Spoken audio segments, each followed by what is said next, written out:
You are about to listen to the full interview with Terje Toftenes. Sections of it were originally included in our Hessdalen Lights episode. If you haven't listened to the full episode, we recommend you go listen first. It'll provide context for this interview. Terje Toftenes is a Norwegian filmmaker known for his documentaries exploring mysteries, UFO phenomena, and the nature of reality. His work includes films like The Day Before Disclosure and Crop Circles, Crossover from Another Dimension. He blends research and investigations into the paranormal and consciousness. He told us more about his experience creating The Portal, his documentary on the Hessdalen Light Phenomenon. My background as a documentary and filmmaker is that I've, for the most part of my life, been working with information type of corporate filmmaking. I've been working with all types of different businesses and industries here in Norway.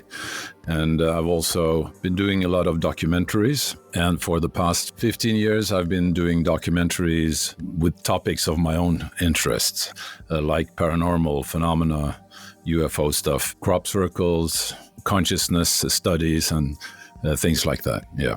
You founded a company called New Paradigm Films. Can you kind of talk about that production company and what the founding of that was like? Well, the reason why I call it that is because it was back in 2006. Prior to that, I had been working, my company had another name, which was partly my own name, called Tofteness Multivision, because we initially were working with multi-image type of productions. But in 2006, when we started making our own documentaries, we wanted to make educational and documentary films of type of nonfiction stuff, which fitted into the new paradigm, the new way of looking at nature of reality, so to speak. We wanted to find topics that kind of were challenging the materialistic view of how the world works at its core, and to introduce new ideas that would lead up to this new paradigm, which I personally believe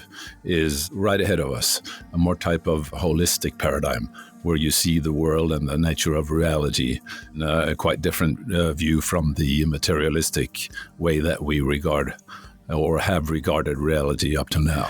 And can you maybe give us a little overview of some of the films you've made under New Paradigms, and what are some of those films if people wanted to check them out? First of all, we started with a film called Crop Circles, Crossovers from Another Dimension. That was a film about the crop circle phenomenon, especially in England, the southern parts of England, especially in the area called Wiltshire, where there have been a lot of crop formations over the past 20, 30 years. I found that very intriguing phenomenon and went there to study it. And during recording over 3 summers, we recorded a lot of interviews and talked to local people and trying to find out what this really was all about. So that was the first film. The next one was actually on the Hessdalen Lights, about the strange lights that have been observed in this remote Norwegian valley, Hessdalen, over the past 30 years, and which seems to have something connected to the general UFO phenomenon. After that, we did a film on the global UFO phenomenon, where we went both to the United States and to several other parts of the world to interview people who were into ufology. And we ended up with something like 50 different interviews and produced a documentary that was almost 2 hours long, where we explored the different topics within the UFO phenomenon, which is a really large topic. And of course, in light of what has just happened over the past year with the Congress hearings and David Grushin and all of that, it has actually actualized the whole topic. Our film about the UFO phenomenon, called The Day Before Disclosure, was released in 2010, and that's 13 years ago now, but it's still very up to date in many ways, and it has been viewed by millions of people all over the globe. At one point, it was actually called one of the top 5 UFO documentaries in the United States. So we won a lot of rewards and prizes in the US for that film. So, but after that, we did a film on consciousness called the creative play of consciousness, where we also worked with the people all over the globe who were engaged in studying consciousness as a phenomenon, and also the core existential questions. So that film was released in 2016 and also has received a lot of nice feedback, to put it that way. It tries to find out what actually is the true nature of reality. And in between, we have made films about different health issues. The latest one actually was about my own cancer situation, because 7 years back I was diagnosed with a terminal cancer. I was given 2 years to live. And what happened was that I chose to do something else than follow the general procedures in the hospital. So I did, integrative medicine or complementary medicine, which actually cured my cancer. As the first one ever recorded in Norway with that type of cancer who actually survived. So 7 years later, I'm still feeling very fine and no cancer in my body. So I did a documentary on that whole situation, because the things that I did, which was a very special alternative treatment, was of no interest to my doctors or to the hospital that I originally visited. So I know that there are a lot of other people who have the same type of disease. So I wanted to show them that there is another way out. And I also got in contact with different research clusters in the US, especially who are researching or who are doing research on the metabolic view of cancer, because cancer is something else that we actually have believed so far as a genetic disease. The new research says that it's more likely a metabolic disease, and if you treat it like that, it's much easier to cope with cancer. So I also did a documentary on that. And in between, of course, a lot of other stuff that's not so important to mention, but mainly it has been focused on paranormal phenomena and different health issues and scientific issues. Yes. Do you mind if I ask kind of what was involved in the alternative medicine that you pursued that helped you cure your cancer? Yeah, well, I have to tell you first that I had a type of a non-Hodgkin lymphoma with very big tumors on the skin around on my body, just like big hamburgers actually that popped out. It was not nice to look at. Of course, at the hospital, they wanted to do radiation, chemo, and standard immunotherapy. And I knew that type of treatment would never leave my body intact. It would, of course, change my body forever in a very negative way because of all the side effects. So what I did was I contacted a naturopath, and he said that, of course, I'm not allowed to treat cancer, but I can treat your body as such. And so he did an analysis with microscopy. What do you say? Well, he analyzed my blood. And English is not my native language, as you understand.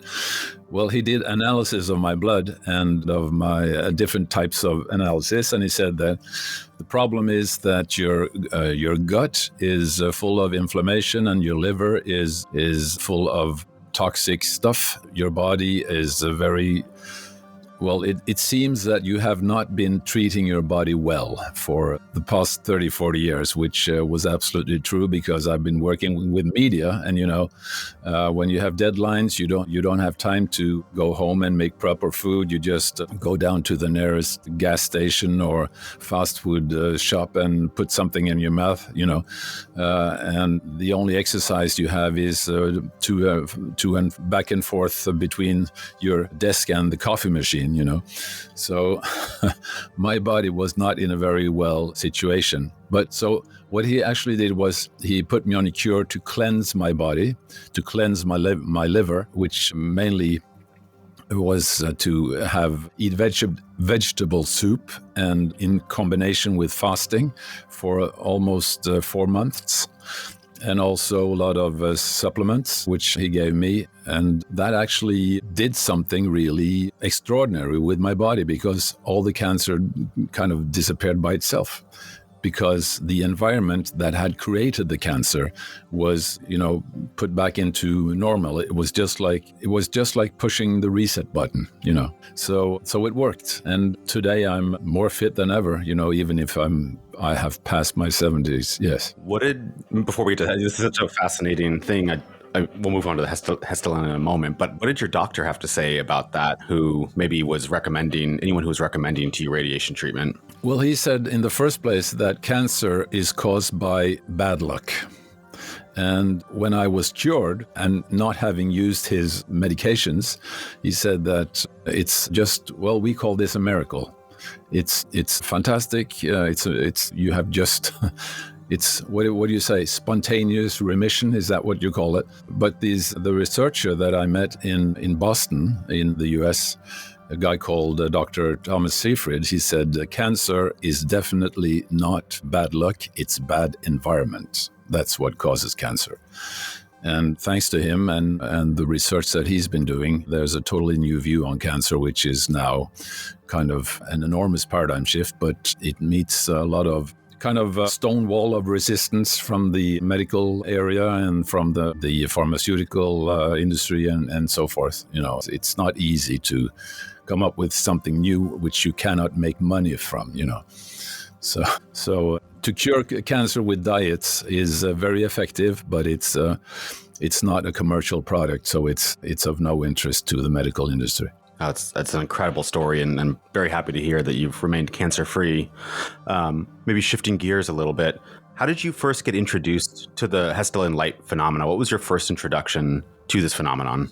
My first introduction to the Hessdalen Light Phenomenon goes back to the year 1981.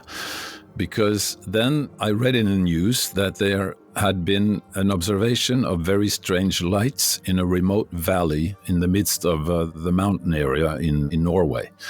And it actually created interests not only from the local people living there, which were not so many, there were just a couple of hundred people living in that remote valley, but even the Norwegian Broadcasting Cooperation, our official broadcaster, thought it was very interesting. So they went up there and actually filmed this phenomenon. And also the military was engaged, and they sent out a research group to try to find out what this was. But the thing was that, this was in February of 81. So it was in Norway, it gets dark at like 4 or 5 o'clock in the afternoon. But so it was very easy to observe these lights because of the darkness. And what happened was that around 7, 8 o'clock in the evening, suddenly a big glowing light came kind of like, it was just like drifting up the valley, up the mountainside. No sound, no vibration, no anything, just an enormous, powerful light. It went up and disappeared over a mountaintop, and sometimes down into a small lake.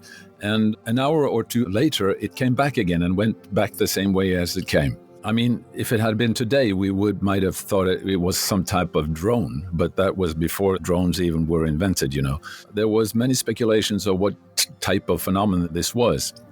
And it was filmed by, as I said, the Norwegian Broadcasting with professional film cameras, and also the military took a lot of pictures of it. And it engaged also a group of students at the Norwegian Technological University, which put up a kind of research. They had a kind of a camper van, with a lot of instruments, and they were studying it. And this made it to the media, of course, and there was a lot of talk about it. And there was also people saying that they had seen that this thing had landed, and even a lady who had seen a kind of a figure or something that looked like as she explained, it looked like the people that were walking on the moon.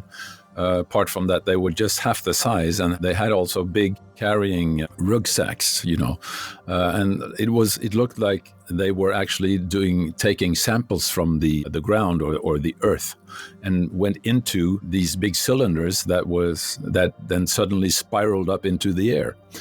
So there was a lot of extremely interesting stories, and Unfortunately, for my sake, I was in a very hectic period in my life, both work-wise and also because I had just been a father to small kids and all stuff. So I didn't have the time to go up there.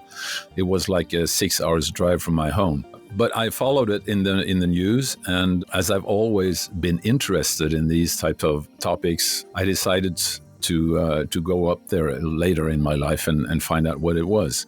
But it took actually almost 25 years before I was able to do that. And I went up there and met the people.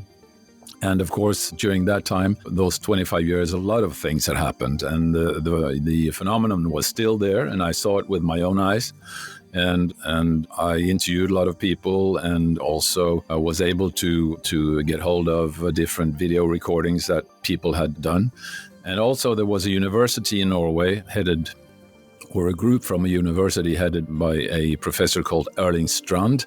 And he brought young students up there every September to do a kind of scientific study of the phenomenon. And I did a lot of interviews and stuff with him.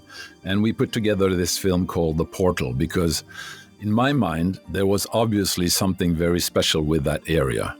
And geographically, it's an area where there are a lot of minerals in the ground. It's actually one of the most mineral-rich places in the Norwegian mountains. So we discussed that everyone that were there to see it and do research on it were very engaged in finding out what actually this was. And one of the main ideas was that it might be some type of interdimensional portal. And because of all these materials, these both iron, copper, sulfur, and also, 2 or 3 more types of materials, there was a suggestion that this was kind of, a battery charging site for interdimensional travel, where they could load their gear in some kind of way because of all these minerals. Or maybe it was just a kind of interdimensional portal where they could switch from 3D space-time to another type of dimension because of this special geographical structure in the Earth at that place. So that's why we call it the portal. To this day, there has not been a proper solution to the phenomenon or to the question of what this is. It's still a big question. The phenomenon is still there, but not so often as it was back in the 80s, when you could see this almost every night. Now you can see it like maybe 10 times during the winter season, because it's much easier to see it in the winter season when it's dark. In the summer season up there, it's almost like daylight all through the whole 24 hours. So it's not so easy to see light phenomena. But it was extremely interesting. And also, many of the local people said that they had seen big craft type of objects, like 40, 50 meters long, silvery objects without wings or windows. Even though it looked like a big airliner, as one guy said, but it didn't make any noise. It was just hovering over the ground and very slowly. So there was some type of propulsion system that was definitely not propellers or jet machine engines. It was some type of anti-gravity system, So a lot of questions, a lot of extremely exciting stories and observations, but still no answers. You mentioned you actually had a first-hand account with the lights themselves. Can you tell us about that encounter? Well, I was sitting on a mountaintop with 5 or 6 students from this university who were up there to study the phenomenon. It was late September or early October, and it had been snowing. So suddenly, 1 o'clock at night, past midnight, suddenly the skies cleared, and we were sitting there talking. I had 2 still cameras on a tripod, ready to shoot. Because it was on this mountaintop, there was a kind of a 360-degree view over the whole valley. And I also had 2 video cameras. And as we were sitting there talking about these phenomena, then suddenly a flash appeared right above our heads, just like if someone had fired a big electronic photo flash right over your head. So it kind of lightened up the whole area around us from the darkness.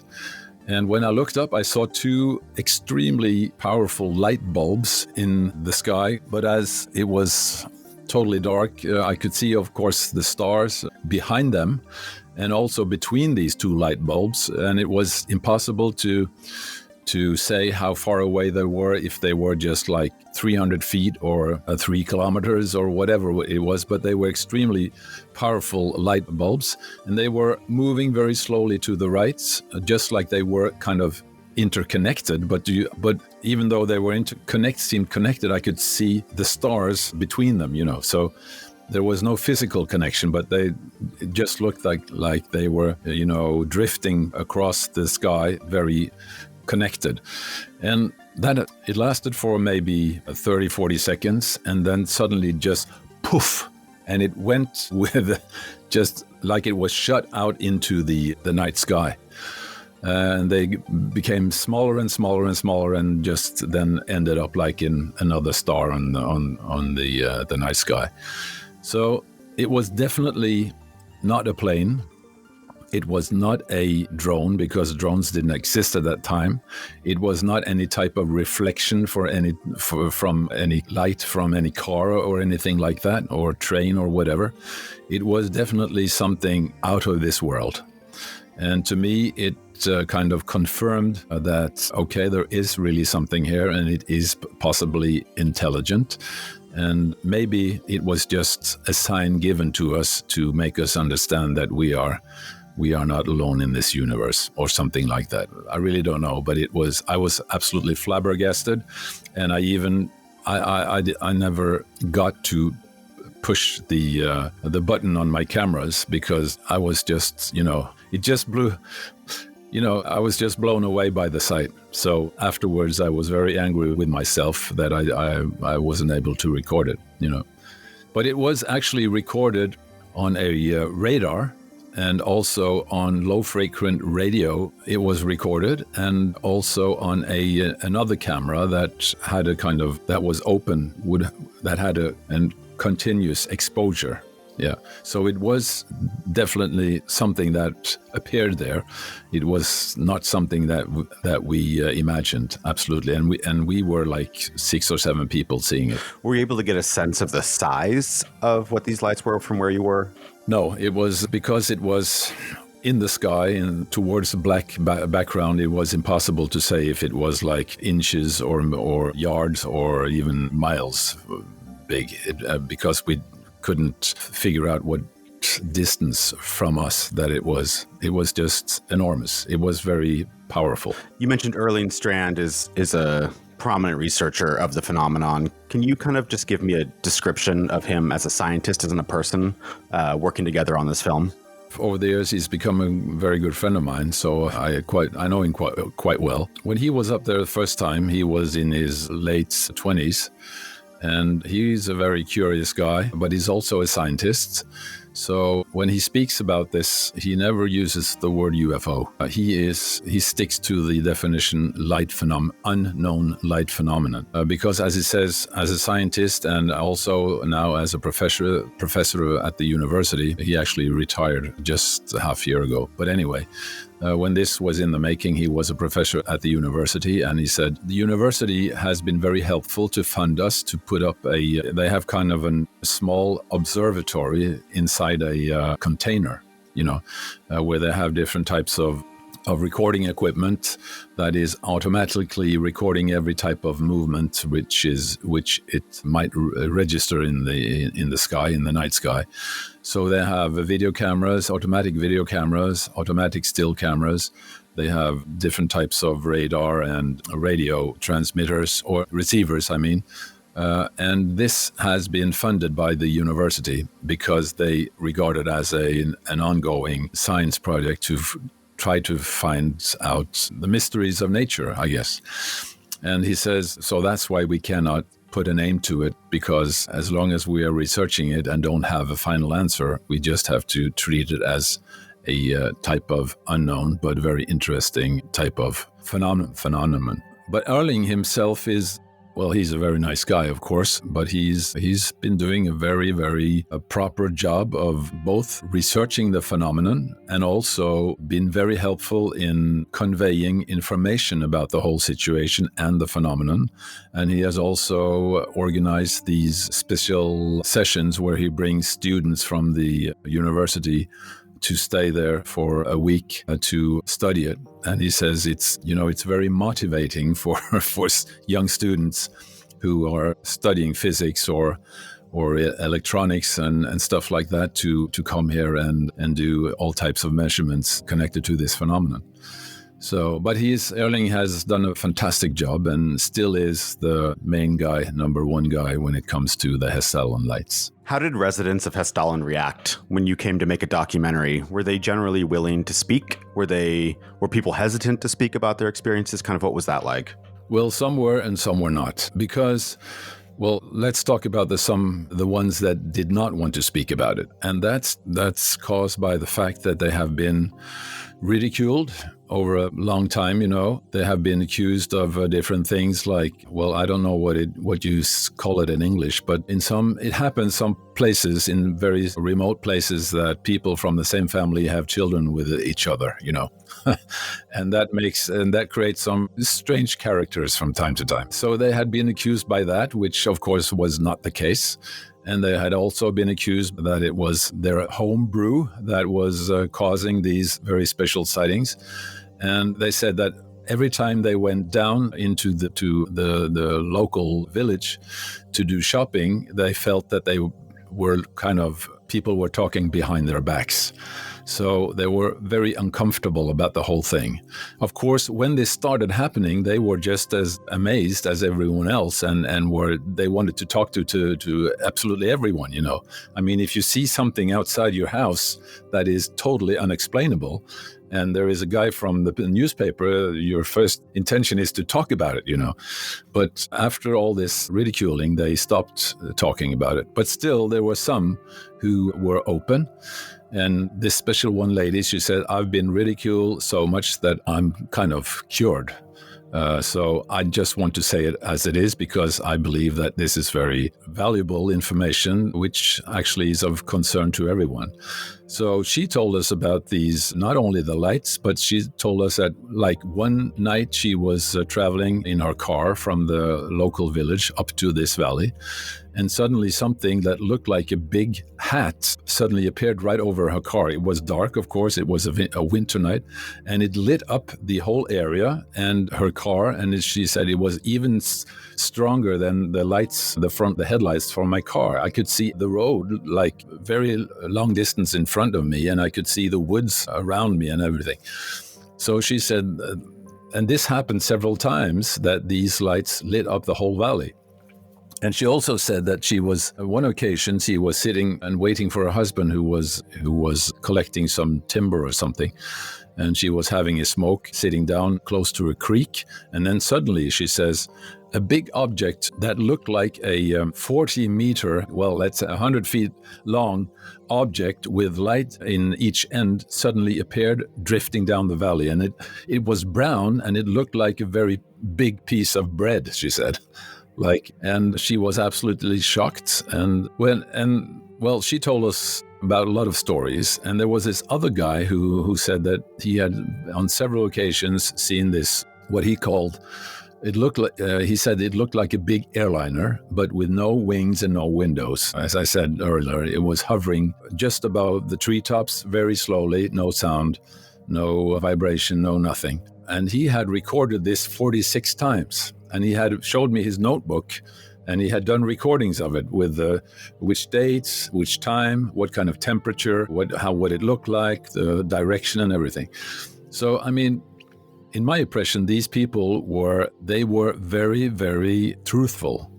I had absolutely no reason to believe that this was fantasy or anything like that. They had no wish whatsoever to attract attention.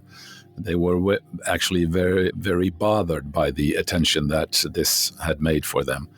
But when I spoke to them and also interviewed some of them, I really got the impression that these experiences were very real. We spoke with Massimo, who works with Erling Strand on the Hessdalen project, and he seems to believe that consciousness may play a role in these lights.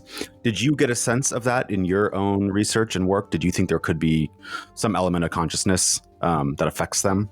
Well, of course. Now, I am the opinion that consciousness is actually everything that is, There's nothing else but consciousness in the whole material world and in the universe, of course, as such. So, but anyway, down to earth again, I had the absolute feeling that this was some type of intelligent craft or interdimensional travelers of some sort. And Erling has also told me a story. I don't know if you've heard about that. He has been a bit reluctant to tell it, but at one instance, when that was quite early in the 80s, they saw this light in the sky, and he had a laser pointer, yeah.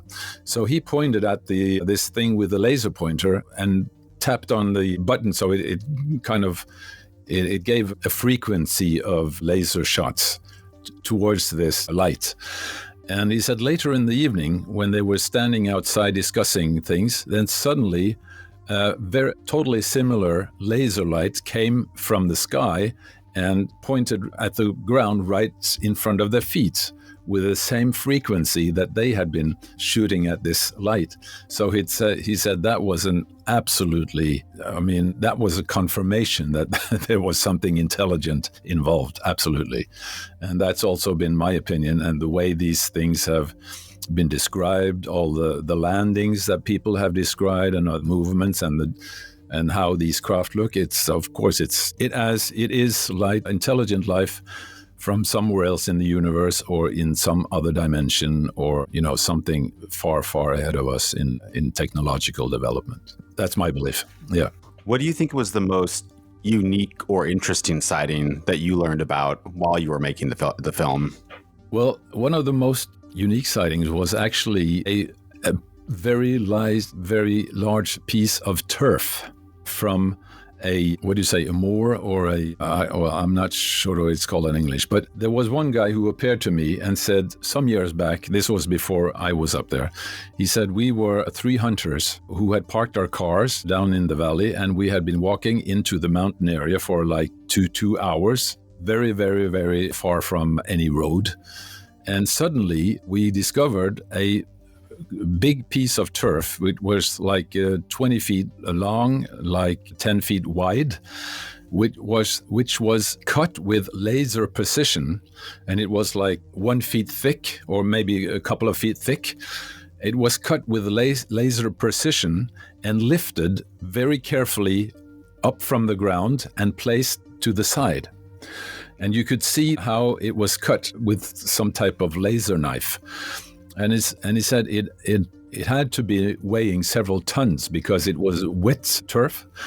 And he said there was absolutely no tracks from any machines or if there had been like bulldozer or excavator or some type, you would have seen it. But there was absolutely no tracks of anything. And this thing weighed at least a couple of tons. So there something must have been able to cut it out and lift it from the ground. I also have a video which was shot later when another guy was up there, and I also have the original picture that were taken when they found it. That to me is quite extraordinary, and it also kind of confirms the theories that this area has been subject for some type of monitoring from some other existence when it comes to the environment on this earth.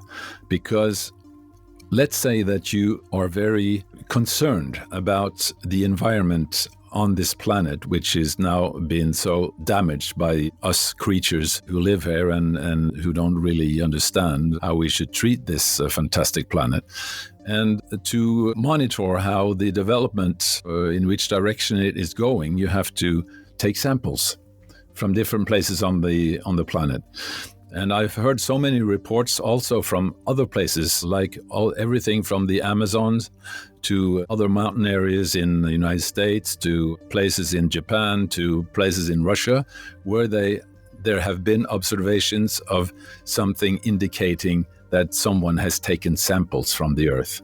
And we also had this old woman who had actually seen this a small craft landing not far away from her house in the field. And this small guy who was like 4 feet tall, who entered out from it and took soil samples, seemingly, and went into it and then just took off. I was able to interview her myself because I found her later on. And so that's actually what has intrigued me the most, is that someone is monitoring us, someone is concerned about the situation on this planet. Hopefully, they might be able to help us in some way if it really gets too bad. I don't know, but that's my hope. At least I feel it helps to know that we are not left alone. Someone is following us. Someone is keeping an eye on us. And that gives me a good feeling. Can you tell me more about the process of filming and putting together the portal? How did you get in contact and find the witnesses, and kind of what was the process like of assembling the story after you had collected all this footage in Hessdalen? Well, first of all, I attended one of the talks that Erling Strand had. He gives talks about this from time to time. And I made an agreement with him that if I started to do this project, he would be, of course, very helpful, which he was. So he gave me a lot of information, and he also had a lot of contacts because he had been in this valley for 25 years at the point when we started doing the film, making the film back in 2006. The film was finished 2008. So, of course, he was very important. He gave me a lot of, introduced me to many of the local people, and because they had a trust in him, and then it was much easier for me to get them to talk. So that was very helpful. But of course, I've always been very curious by nature, so I don't have any problem calling people and convincing them to come forward and to talk on the camera. Of course, some of them were very reluctant, and some of them just said no. But more and more people were able or willing to give a testimony. And when they also learned that I was not there to make them look foolish, I had good intentions. I wanted to, just like anyone else, find out what this was all about, then it was also much easier to get them on camera. Because many of them are afraid, and many of them have experienced that journalists come up there and are sent by their editor to make a good, entertaining story, and then they sometimes write this in an attitude of ridicule, and they had experienced that several times. And so in the beginning it wasn't easy, but it became easier and easier as they learned that that was not my intention, And of course, we ended up with a lot of material. I don't know how many hours, but it was quite a big editing process. And we had to get everything right and confirmed and all that, because I had the understanding that this film could be very helpful for both informational purposes, educational purposes, and also in attracting other scientists to come. So it had to be done in a proper and ethical way. Absolutely. Yeah, it's really a fantastic film. It gives such a good overview of the phenomenon, and I really recommend anyone who hasn't seen it to go find it and watch it. What do you hope people take away when they watch the film? What do you hope is their takeaway? Well, that's quite simple, actually. What I hope that people take away is that the nature of reality is quite more spectacular and fantastic than we ever have imagined. And of course, that we are probably not alone in the universe, which is, people who still claim that we are alone in the universe. It's a silly idea, because lately with our, space telescopes, we have already detected like 40 billion planets in our own galaxy that have the possibility to support life. And there have also been detected more than 200 billion galaxies in the universe. And still there are some materialists claiming that we are the only intelligent planet or place where there is intelligent life in the universe. That's an extremely naive idea. So that's what I want to convey, that we are one of probably billions of civilizations in this enormous, vast universe. And also that, well, I didn't mention that so much in that film, but I did in later films, that consciousness is a core or a basic fundament, or, I mean, consciousness is what it's all about, actually. Every material particle spins out from consciousness, from the subatomic level, and we live actually in a very, very creative universe. Some people say that we are living in a very creative mind. Well, whose mind it is, I won't speculate in that, but it's obvious that the universe is actually full of life everywhere, and we just haven't come far enough in our technological and spiritual development to understand what we are actually a part of. So that's what I want to convey with a film like that. There is the nature of reality is much more spectacular than we have ever imagined. If listeners want to follow your work, what's the best way for them to see your films and kind of see what you're working on next? Well, I have a very simple website called newparadigm.no, where you can stream our films. They are all situated on Vimeo, but that's the portal to get to the films, newparadigm.no. And so I haven't bothered too much to make a very spectacular website, because that's not my main interest. But anyway, the films can be screened or streamed, I mean, from that website. And well, yeah. So if you want to watch the Hessdalen film, which is called The Portal, The Hessdalen Lights, or The Day Before Disclosure, or our film on consciousness called The Creative Play of Consciousness, or our film on crop circles, then you will find them all there, and also some other stuff. Do you have any new projects in the works that you're able to talk about at this point? Well, not large documentaries like this. Right now, I am in cooperation with another guy trying to make a video series on the Veda scriptures and the old wisdom traditions from the East, which the funny thing is that very much of what they actually knew 3,000 years ago now is confirmed by the new quantum physics, So I think that's extremely intriguing. And I mean, people of our kind has, according to archaeologists, have been on this planet for 300,000 years. And still, we don't really know who we are. I think that's a very interesting question and topic. So just now I'm spending much of my time to try to communicate or to spread information that throws light on this fantastic situation that we really don't know who we are. We really don't know what energy is at its core. We have this fantastic equation, E equals mc square. But the factors, we have defined the factors mathematically, but we don't know what they are at the core. We don't really know what energy is. We don't really know what matter is.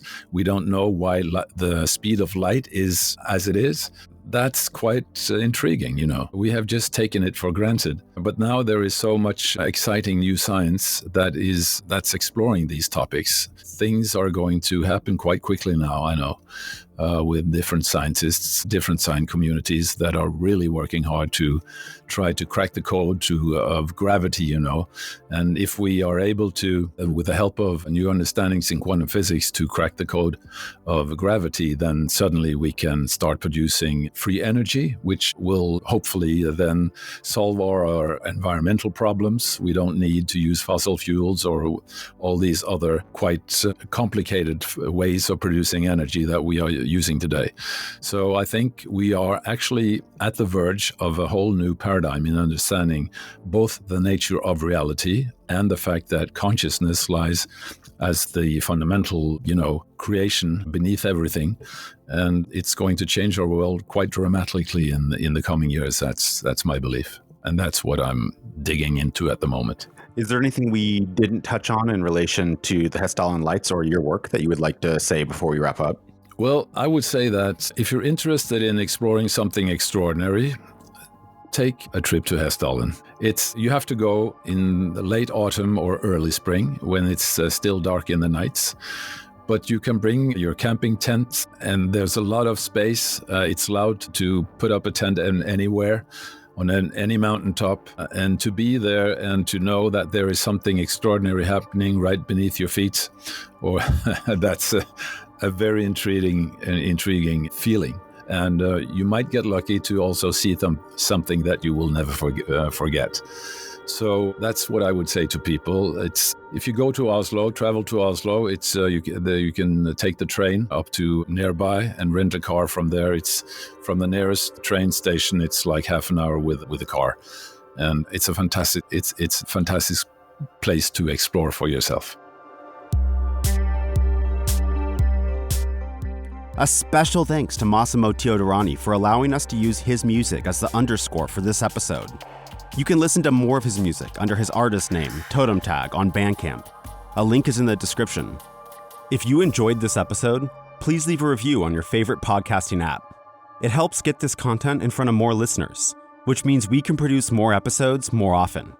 Visit our website at www.strange-phenomenon.com for a full list of sources and more episodes. Strange Phenomenon is hosted by Ray Tarara. It's written and produced by RJ Blake and Ray Tarara. Theme music by Tara Monk.